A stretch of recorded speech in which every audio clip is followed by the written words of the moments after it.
Fala investidor, fala investidora, como é que vocês estão? Espero que estejam todos muito bem. Quem fala é o André, criador do canal e investidor qualificado, e hoje nós vamos falar sobre os resultados da Petrobras, a maior e a principal empresa que nós temos de petróleo dentro da nossa bolsa de valores. Então, se você quer saber todos os resultados, os números e, claro, quanto que você vai receber de dividendos, fique comigo para logo após ver. Então, vamos para o vídeo.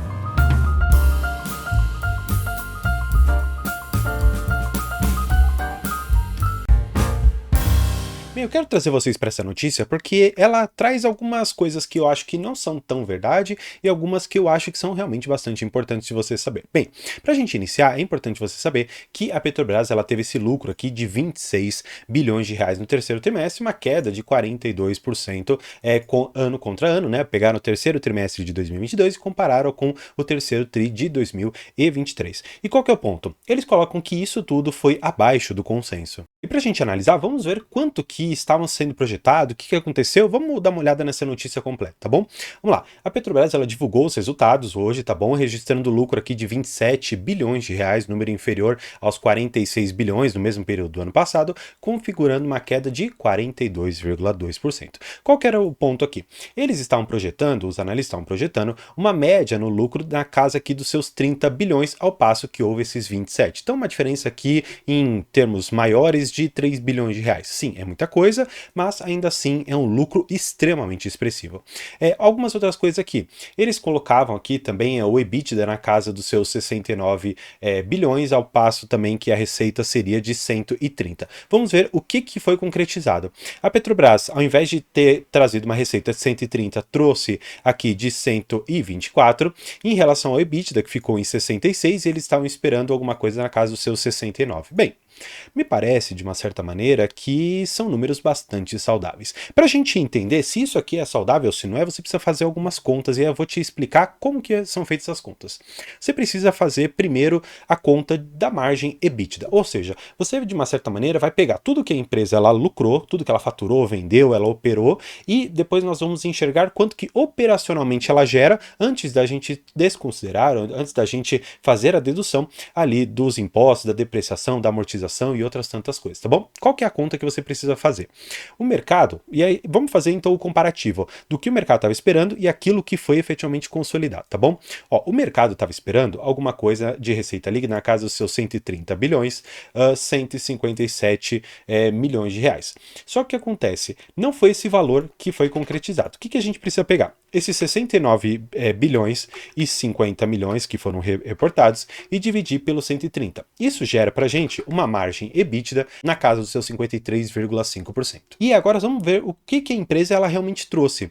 Ela trouxe aqui basicamente a receita pra gente, a receita líquida 124 e o EBITDA ficou em 66. Vamos fazer essa conta. 66,2 foi o EBITDA reportado, dividido pelos 124 bilhões e 800 milhões.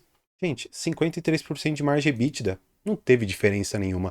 Estava esperando que fosse vender um pouquinho mais, que talvez os custos não aumentassem tanto, mas nós vamos ver nos resultados que eles já disseram que os custos com a venda realmente foram o principal motivo pelo qual as margens da empresa, apesar de percentualmente se manterem bastante estáveis, elas tiveram essa diferença de alguns bilhões de trimestre aqui contra trimestre e até a expectativa realmente que o mercado estabeleceu, tá? Bem, e depois que você compreendeu realmente que a expectativa de mercado ela estava realmente muito mais focada na lucratividade e não exatamente nas margens da empresa, que como nós vimos em termos percentuais, é exatamente a mesma margem. Então eu não ficaria muito preocupado com essa, entre aspas, suposta queda e quebra de expectativa do que os analistas colocaram, tá bom?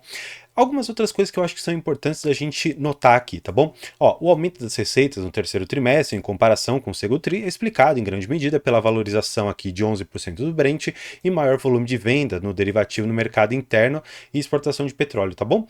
Na comparação do ano, houve o recuo em frente ao terceiro trimestre e tudo isso aqui, basicamente, é atrelado a um indicador que é muito importante você conhecer, que é esse gráfico aqui, que é o Brent, basicamente, é a valorização ou desvalorização aqui da commodity e é importante a gente analisar de forma bastante objetiva para enxergar o quanto que o Brent estava num período e estava no outro.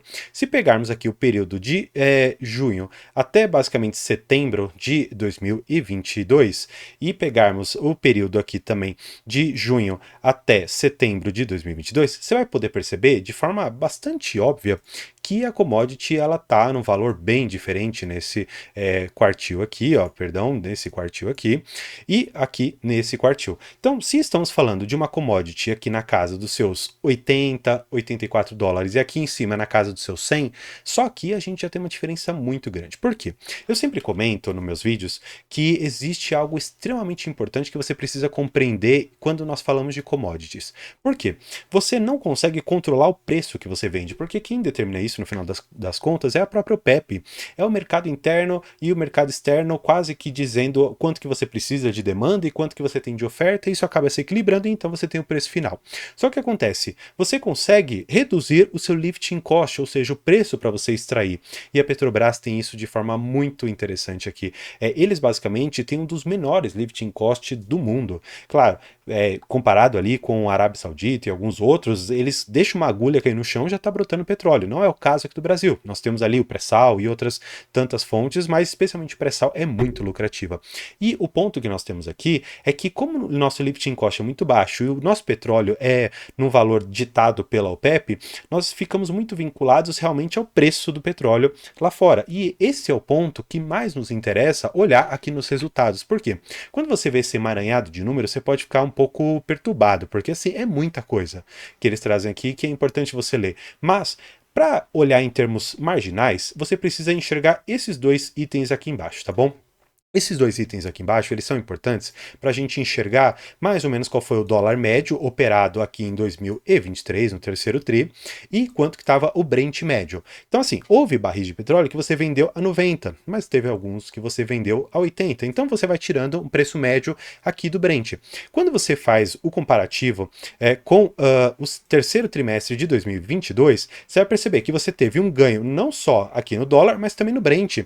Então assim, você tem o valor do Brent, que já é estabelecido lá fora. E você tem o dólar, que também não é uma coisa que você consegue controlar como operação da empresa, acaba se tornando muito difícil você controlar essas duas variáveis e atender a expectativa de mercado. Só que eu queria que você olhasse no consolidado, realmente no filme da empresa, porque eu sempre gosto de analisar assim os 9 meses do ano. Eu prefiro sempre comparar os 12, mas aqui é o que nós temos nesse balanço. Se você for perceber, realmente o valor do Brent em 2022 em 2023 é muito discrepante. Estamos falando aqui de 23 dólares por barril de diferença.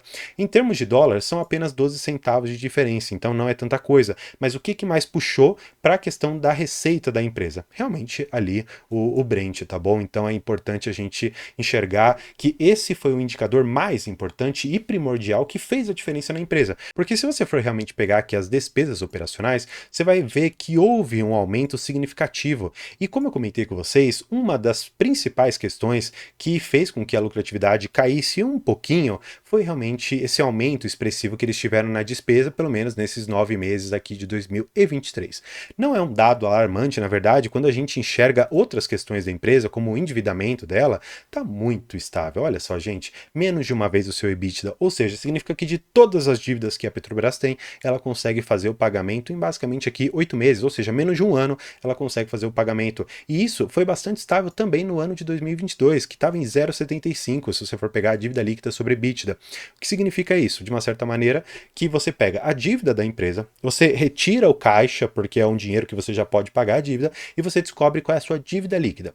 Para você descobrir quantas vezes do seu EBITDA você precisa, você basicamente, portanto, pega a dívida líquida e divide pelo EBITDA, tá bom? Agora, eu acho que o que mais vai interessar para vocês é este fato relevante aqui, que fala sobre a remuneração ao acionista, motivo pelo qual você provavelmente deve ter clicado aqui nesse vídeo. E é interessante a gente relembrar um indicador que é importante, a questão da política de remuneração. Eles colocam que vão distribuir 45% do fluxo de caixa livre. André, não sei como fazer esse cálculo. É simples. Você vai no demonstrativo de fluxo de caixa, você vai perceber que existem 3 tipos de demonstrativo de fluxo de caixa. O demonstrativo financeiro, o demonstrativo operacional e o demonstrativo de investimentos. como que você vai descobrir o fluxo de caixa livre? Você basicamente vai pegar o fluxo de caixa operacional e reduzir o fluxo de caixa de investimentos. Então você descobre, portanto, qual é o fluxo de caixa livre dessa empresa, que basicamente é o dinheiro que pode ser tanto para você distribuir como dividendos, fazer outros investimentos e outras tantas coisas, tá bom? Então é importante você enxergar o quanto que você vai receber. Então, sabendo que 45% do fluxo de caixa livre será destinado para o seu bolso, isso durante os 12 meses ali do ano, nós temos hoje uma remuneração bastante interessante para este terceiro trimestre de 2023, no valor de R$ 1,34 por ação. Vamos fazer algumas contas então para a gente descobrir quanto que isso daria de dividend yield. Se pegarmos esse R$ 1,34 e dividirmos pela cotação hoje da Petro 4, que eu acho que é o que a maioria de vocês hoje deve ter, você chega, portanto, num dividendo por ação de 3,85%, tá bom? É algo muito interessante, então é simples você fazer algumas contas. Você tem esse valor de R$ 1,34, se você tiver, por exemplo, 500 ações, você vai receber R$ 672. Se você tiver, por exemplo, 1.000 ações, quanto que você vai receber? Você vai receber R$ 1.344. E assim sucessivamente. Você pode pegar qualquer que seja a quantidade de ações que você tiver e então multiplicar por esse valor. Então, se você tiver 250 ações, você receberia R$ 336, tá bom? Então, nós temos aqui de forma bastante clara o quanto que você poderia receber de dividendos, o quanto que essa empresa ela pode te remunerar e, claro, considerando todo o histórico de política de rendimentos que essa empresa tem trazido nesses últimos tempos, aqui eu faço uma pergunta e eu gostaria muito que você me respondesse. Primeiro, você tem ações da Petrobras? E se você tem, você acha que essa política de remuneração realmente vai permanecer? E ela permanecendo, será que vale a pena nesses preços hoje entrar na Petrobras? Gostaria muito de saber a opinião de vocês. E claro, gostando mais desse conteúdo, eu peço a sua inscrição aqui no canal, porque isso é muito importante. E eu tenho uma meta, não pulo vídeo ainda, é uma coisa bem simples e eu acho que é muito interessante você saber.